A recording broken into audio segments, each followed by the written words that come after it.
అస్మద్గురుభ్యో నమ శ్రీమాత్రే నమ. అమ్మవారి దివ్యపాదపద్మాలకు నమస్కారం చేసుకుంటూ వీడియోలోకి వెళ్ళిపోదాం. నవరాత్రుల్లో అప్పుడే రెండో రోజు కూడా గడిచిపోతుంది. అయితే నవరాత్రుల్లో మరీ ముఖ్యంగా మనకి కొన్ని రకాలైనటువంటి పరిహారాలు ఉంటాయి. ఎందుకంటే అత్యంత శక్తివంతమైనటువంటి ఈ నవరాత్రులు, ఈ 10 రోజులు కూడా ఈసారి 11 రోజులు జరుపుకుంటున్నాం కదా, అందుకని ఇన్ని రోజులు కూడా మనకి చెప్పాను గ్రహస్థితులు కూడా అనుకూలంగా ఉన్నాయి. ఇలాంటి అనుకూలమైనటువంటి పరిస్థితులలో కొన్ని పరిహారాలు గనక చేసుకున్నట్లయితే మనకి మన కోరికలన్నీ నెరవేరుతాయి. అందులోనూ కూడా దీపారాధనకి ఎక్కువ ప్రాముఖ్యత. ఈ నవరాత్రులలో చేసుకోదగినటువంటి దీపారాధనలు లేకపోతే దీపాలు ఎప్పుడెప్పుడు చేయాలి, ఎలా చేయాలి అంటే చాలా శక్తివంతమైన మంచి పరిహారాన్నిచ్చి మన కష్ట నష్టాలని తీర్చివేసేటటువంటి శక్తివంతమైన దీపాలు ఎలా చేయాలి, ఎలా చేసుకోవాలి, ఏ ఏ సమయాల్లో చేసుకుంటే మనకి అమ్మవారి యొక్క అనుగ్రహం మన మీద ఎక్కువగా ఉంటుంది అన్నది మనం ఈ వీడియోలో తెలుసుకుందాం. మరి ఏ దీపారాధన, ముందు మనం ఇంట్లో దీపారాధన గురించి మాట్లాడుకుందాం. ఆ తర్వాత 1 by 1 మీకు ఈ దీపాలలో ఉన్నటువంటి రకాలన్నీ చెప్తాను, జాగ్రత్తగా వినండి. మనకి అన్ని సమస్యలకి కూడా పరిహారం మనకి వెంటనే లభిస్తుంది. ఇంట్లో మనం దీపారాధన చేసుకునేలా ఉంటే నువ్వుల నూనె కానీ ఆవు నెయ్యి కానీ ఉపయోగిస్తాం. ఆవు నెయ్యి దీపారాధన చేసేటప్పుడు ఏం చేయాలి, అది అమ్మవారికి కుడివైపున, నువ్వుల నూనె దీపారాధన అయితే అమ్మవారికి ఎడమ వైపున ఉండేలాగా ఏర్పాటు చేసుకోండి. నేనైతే ఒక ఆవు నెయ్యి దీపం, ఒక నువ్వుల నూనె దీపం పెడతాను. 2 దీపాలు పెడతాను. 2 దీపాలలో ఒకటి ఆవు నెయ్యి, ఒకటి నువ్వుల నూనె పోస్తాను. అయితే ఇలా చేసేటప్పుడు మీకు అందరికీ కూడా చాలామందికి ఏ ప్రసాదాలు, ఒక్కొక్క రోజుకి ఒక్కొక్క ప్రసాదం మనం ఇంతకు ముందు వీడియోలో చెప్పుకున్నాం. అలాగే చెయ్యాలా అండి అంటూ నిన్న మా కొలీగ్ ఒక ఆవిడ ఫోన్ చేసి అడిగారు. అలా అక్కర్లేదు. మనం ఏ ప్రసాదం చేసినా కూడా అమ్మవారు ఉపకరిస్తారు. కానీ మీ అవకాశాన్ని బట్టి ఆ రోజు ఆ ప్రసాదం చేయడం కుదిరితే చెయ్యండి. చేయకపోయినంత మాత్రాన అదేమి ఫలితాన్ని ఇవ్వదు అని కాదు. ఏది చేసినా సరే మీకు ఒక లిస్ట్, అంటే తడువుకోకుండా చేసుకోవడానికి వీలుగా ఒక లిస్ట్ ఉంటే బాగుంటుంది కదా అని చెప్పి మన శాస్త్రాల్లోనూ పురాణాల్లోనూ కూడా బహుశా పెట్టి ఉంటారు. అదే కొంతమంది కొన్ని వేరియేషన్స్తో ఇంచుమించుగా అవే ప్రసాదాలు చేస్తారు. మీరు ఏ ప్రసాదం చేసినా కూడా అమ్మవారు చాలా దీక్షగా తీసుకుంటారు. అయితే మనం ఇంట్లో చేసినటువంటి దీపారాధనే కాకుండా మనం ఏం చేస్తాం, పిండి దీపారాధనలు కూడా చేసుకుంటాం. అది అమ్మవారి యొక్క ఈ నవరాత్రి ఉత్సవాల్లో కూడా పిండి దీపారాధనలు చేసుకోవచ్చు. అది చాలా మంచి ఫలితాన్ని ఇస్తాయి. పిండి దీపారాధన ఎప్పుడూ శక్తివంతమైనదే. అలాగే పిండి దీపారాధన ఎవరైతే చేస్తారో వాళ్ళకి అష్టైశ్వర్యాలు కలుగుతాయి. ఎంతకంటా ఉన్నటువంటి ఇంకొక దీపారాధన ఏంటంటే గోమయంతో చేసినటువంటి దీపాలు. ఈ గోమయంతో చేసినటువంటి దీపాలతో మీరు దీపారాధన చేసుకున్నట్లయితే, అది కూడా ఆవు నెయ్యి కానీ నువ్వుల నూనె కానీ పోసి దీపారాధన చేసుకున్నట్లయితే కర్మ అంతా పోతుంది. మనకి ఆగామి సంచిత కర్మలన్నీ తుడిచిపెట్టుకుపోతాయి. అంతేకాదు ప్రారబ్ధ కర్మ తీవ్రతని తగ్గిస్తుంది. గ్రహ దోషాలు తొలగిపోతాయి. అన్ని రకాల దోషాలు పోవడమే కాదు, మనకి ఐశ్వర్యం సిద్ధిస్తుంది అనడంలో ఎటువంటి సందేహము లేదు. అలా పిండి దీపారాధన చేయలేకపోయినా, గోమయంతో దీపాలు పెట్టలేకపోయినా మనం ఒక మంచి అవకాశాన్ని వదులుకున్న వాళ్ళం అవుతాం. నిమ్మకాయతో చేస్తాం దీపారాధన. నిమ్మకాయ లోపల ఉన్నటువంటి గుజ్జంతా తీసేసి వెనక్కి డొప్ప మడిచి పెట్టి దాంట్లో ఆవు నెయ్యి వేసి 2 ఒత్తులు వేసి చేస్తాం. మరి నిమ్మకాయ నిలవదు కదా కింద, అంటే కింద కాస్త బియ్యం పోసి ఒక ప్రమిదిలో పెడితే కనుక నిలుస్తాయి. అలా చేస్తే దాన్ని రాహుకాల దీపారాధన అంటారు. అది కూడా ప్రత్యేకంగా రాహుకాలంలో చేస్తే చాలా మంచి ఫలితాన్ని ఇస్తుంది. మంగళవారం నాడు అయితే 3 to 4:30 మీరు క్యాలెండర్లో చూసుకున్నట్లయితే కా అని ఇస్తాడు. కా అంటే రాహుకాలము. స్క్రీన్ మీద కూడా నేను డిస్ప్లే చేస్తున్నాను చూడండి. ఆ రాహుకాలంలో ఇంట్లో కాకుండా దేవాలయానికి వెళ్ళి అక్కడ, అంటే అమ్మవారి యొక్క దేవాలయానికి వెళ్ళి అమ్మవారి యొక్క ప్రాంగణంలో వీలైతే అమ్మవారికి ఎదురుగుండగా కనిపించేలాగా అక్కడ ఉన్నటువంటి అర్చకులను అడిగి మరీ కనుక దీపారాధన చేస్తే అఖండమైనటువంటి ఫలితం వస్తుంది. ఆ నిమ్మ దీపాలు కూడా 2 దీపాలు పెట్టాలి.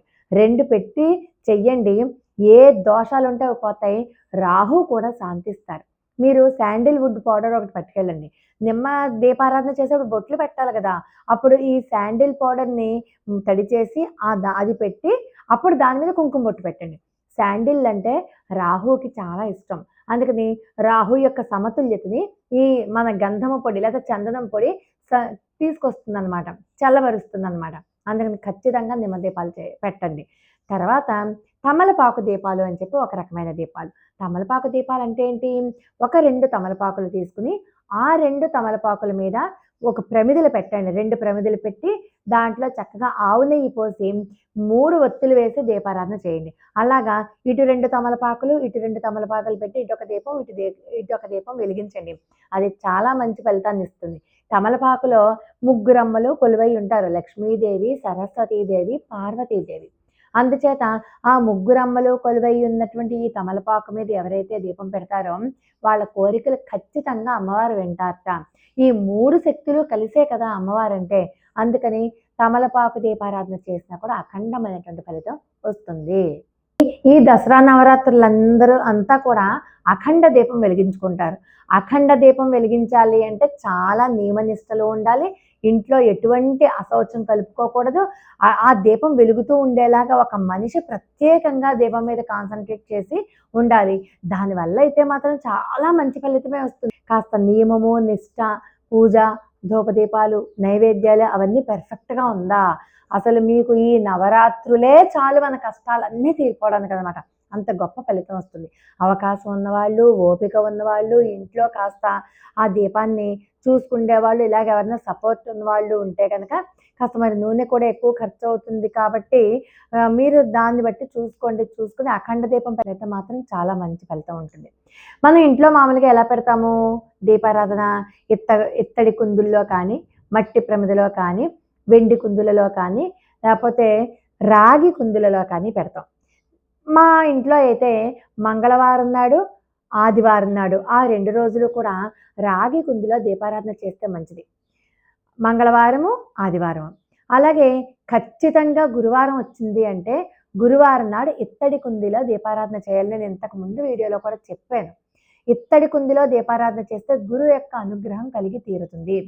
సోమవారము, శుక్రవారము వెండి కుందిలో దీపారాధన చేయాలి. అప్పుడు అఖండమైనటువంటి ఐశ్వర్యం కలిసి వస్తుంది. లేదండి మాకు ఏమీ ఇలాగ తెలియదు అన్నారా, ఈ నవరాత్రులు అన్ని రోజులు కూడా మట్టి ప్రమిదలో దీపారాధన చేసినా కూడా అఖండమైనటువంటి ఫలితం. ఇప్పుడు బృహస్పతి, శుక్రుడు కూడా వచ్చే స్థితిలో ఉన్నారు. మంచి స్థితిలో ఉన్నప్పుడు మనం మంచిగా పరిహారాలు చేసుకుంటే అవి మనకి ఎంతో పుణ్యాన్ని, ఎంతో ఐశ్వర్యాన్ని, అలాగే మన పాపాలను పోగొట్టడంలో కూడా సహాయపడతాయి అన్నమాట. అందుచేత మనం ఈ అవకాశాన్ని సద్వినియోగం చేసుకోవాలి. ఖచ్చితంగా 2 పూట్ల దీపారాధన చేయండి. 2 పూట్ల దీపారాధన చేయండి. సాయంకాలం ఖచ్చితంగా ధూపం వేయండి. తులసి కోటలో కూడా దీపారాధన చేయండి. తులసి కోట చుట్టూ కనీసం 5 ప్రదక్షిణలు చేయడం మర్చిపోవద్దు. మీ ఇంటికి వేపాకు తోరణాలు, మామిడాకు తోరణాలు కట్టుకోవడం అదొకటి.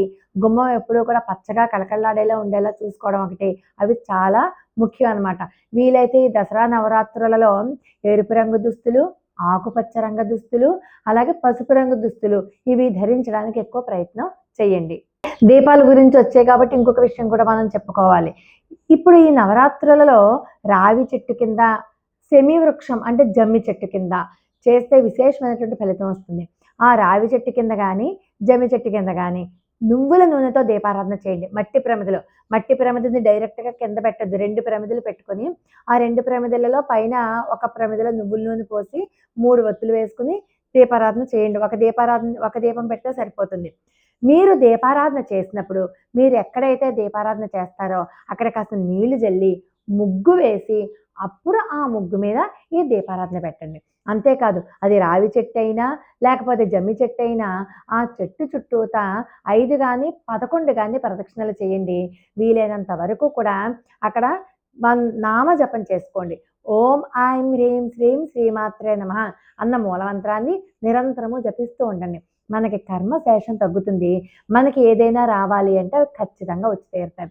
ఎప్పుడూ కూడా మన కోరికలు తొందరగా తీరవు. కొంతమందికి తొందరగా తీరిపోతాయి, కొంతమందికి తొందరగా తీరవు.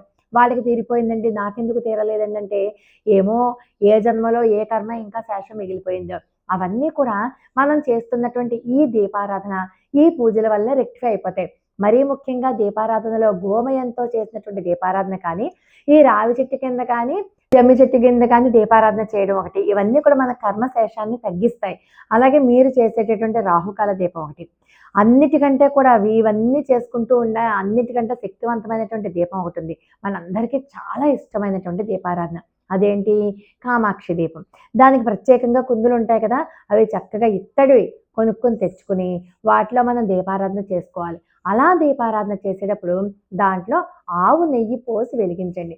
ఆవు నేతితో చేసినటువంటి ఆ దీపాలు, ఆ కామాక్షి దీపాలు చాలా శక్తివంతమైనవి. మీరెప్పుడు దీపారాధన చేసినా గంధం బొట్టు, పసుపు బొట్టు, కుంకుమ బొట్టు పెట్టడం మాత్రం మర్చిపోవద్దు. ఖచ్చితంగా కుంకుమ బొట్టు పెట్టి తీరాలి. ఆ దీపారాధన దగ్గర కింద 4 అక్షతలు వేయడం, ఒక పుష్పం పెట్టడం, దీపారాధన లక్ష్మీ స్వరూపమైనటువంటి ఆ దీపారాధనకి నమస్కారం చేసుకోవడం. రాత్రులలో దీపారాధన మీద కొంచెం దృష్టి పెట్టండి. ఆ తర్వాత ఖచ్చితంగా లలితా సహస్రనామాలు కానీ, లేకపోతే దుర్గా ద్వాత్రింశ నామావళి కానీ, ఏదైనా సరే అమ్మవారికి సంబంధించిన ఏ శ్లోకమైనా, ఏ స్తోత్రమైనా, లేకపోతే చండీ సప్తశతి పారాయణ అయినా ఏదైనా చేసుకోండి. ఆయా అవతారాల యొక్క అష్టోత్తరాలు చదువుకుంటూ గనక పూజ చేసుకున్నట్టయితే మీరు చేసినటువంటి దీపారాధనకి అక్కడ ఉన్నటువంటి అష్టోత్తర పూజకి లింక్ ఉంటుందన్నమాట. కోరికలన్నీ కూడా నెరవేరుతాయి. ఈ దసరాలో వీలైనంత వరకు ఒక పూట భోజనం కానీ, లేకపోతే నక్తం అంటాం కదా, పొద్దుటంతా ఉపవాసం ఉండి సాయంకాలం భోజనం చేస్తాం చుక్కను చూశాక. అలా కానీ చేయడం మంచిది. ఒకవేళ ఆరోగ్య పరిస్థితులు కుదరక అనారోగ్య స్థితిలో ఉన్నవాళ్ళు పళ్ళు అవి తీసుకుంటూ నక్తం చేయొచ్చు. దోషం ఏమీ లేదు.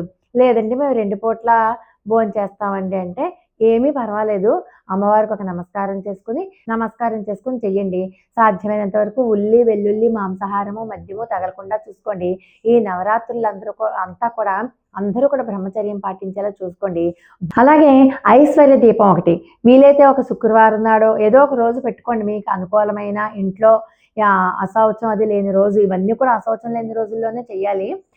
ఒక పెద్ద ప్రమిది తీసుకోండి. దాని నిండా కూడా కళ్ళ ఉప్పు వేయండి. రాళ్ళ ఉప్పు అంటాం కదా, రాళ్ళ ఉప్పు వేసి దాని మీద 2 చిన్న చిన్న మట్టి ప్రమిదలు పెట్టండి. దాంట్లో నువ్వుల నూనె కానీ, ఆవు నెయ్యి కానీ పోయండి. మ్యాక్సిమం ఆవు నెయ్యే పోయండి. ఆవు నెయ్యి కనుక అందుబాటులో లేకపోతే నువ్వుల నూనె పోయండి. పోసి చక్కగా ఒక 2 ఒత్తులు వేసి దీపారాధన చేయండి. దీపారాధన చేశాక ఆ దీపాన్ని చక్కగా పసుపు కుంకుమలతో అలంకరించండి, పువ్వులతో అలంకరించండి. ఇదంతా కూడా లక్ష్మీదేవి ఎదురుగుండగా జరగాలి. లక్ష్మీదేవి చిత్రపటం కానీ, అమ్మవారి యొక్క దుర్గమ్మవారో లేకపోతే లలిత అమ్మవారో ఆ చిత్రపటం ఎదురుగుండగా పెట్టుకుని చెయ్యండి. అఖండమైనటువంటి లక్ష్మీ ప్రాప్తి. సాల్ట్‌కి ఇంట్లో ఉన్నటువంటి నెగిటివ్ ఎనర్జీ అంతా తీసేసేంత గొప్ప పవర్ ఉంటుంది కాబట్టి అంతా కూడా పాజిటివ్ ఎనర్జీ మన ఇంట్లోకి వచ్చేలా చేస్తుంది. ఈ దీపారాధన వల్ల ఇంట్లో ఉన్నటువంటి ధనపరమైనటువంటి సమస్యలు ఏవైనా ఉంటే అవన్నీ కూడా సమసిపోతాయి. లోకా సమస్త సుఖినో భవంతు. మరి ఒక అద్భుతమైన వీడియోతో మళ్ళీ కలుసుకుందాం. అంతవరకు నమస్కారం.